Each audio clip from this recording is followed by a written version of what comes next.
மருமகளே ஆணையிடுங்கள் அத்தை. இந்த பக்கம் காய், இந்த பக்கம் கறி. அப்ப வாங்க ஃபர்ஸ்ட் அங்க போலாம்.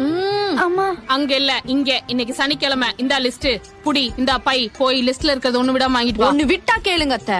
எப்படிமா? சூப்பரா? ஒண்ணு கூட வாங்க மாட்டா. ஏமா? அவ காசே வாங்கலடா. உன்னை சொன்னா உன்னை மறந்துடுறா. இவளை வச்சுக்கிட்டு வா. அண்ணே, இந்த லிஸ்ட்ல இருக்க காய்கறி எல்லாம் இந்த பையில போடுங்க. அப்படி எல்லாம் போட முடியாது. நீ லிஸ்ட சொல்லதான் போட முடியும். Okay, ready start. மாங்காய் ஒண்ணு, முருங்கா ஒண்ணு. ஏமா ஒண்ணு? நைட்ல டீ போடுறவனுக்கு ஒண்ணு போதும்.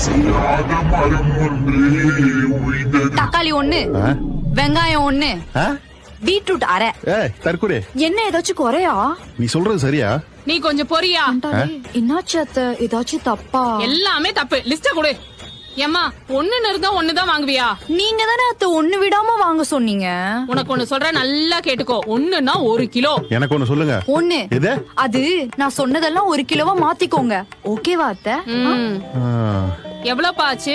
250 ரூபாமா? 250 ரூபாயா? ரொம்ப ஜாஸ்தியா இருக்கு, கம்மி பண்ணிக்கோ. அதெல்லாம் கட்டுப்படி ஆகாதுமா. அதெல்லாம் 200 ரூபாய் கட்டுப்படி ஆகும். புடி, கொண்டா பையன். அத்தை, மாசம் மாசம் பையகிட்ட இருந்து சம்பள காசை வாங்குறீங்க, வாடகை விட்ட வீட்ல இருந்து வாடகை காசை வாங்குறீங்க, இது பத்தாது வட்டிக்கு வர விடுறீங்க. எதுக்கு இந்த பதிவு? இவ்ளோ காசு வச்சிருக்கீங்கல்ல, போயும் கஷ்டப்படுறவர்கிட்ட போயிட்டு பேரம் பேசுறீங்க. உங்களுக்கு அசிங்கமா இல்ல? மண்டையில ஒண்ணு இல்லன்னு நினைச்சேன். பரவாயில்ல, நல்ல இருக்கு. 50 ரூபாய் தானே, குடுங்க அத்தை, வேற கடைக்கு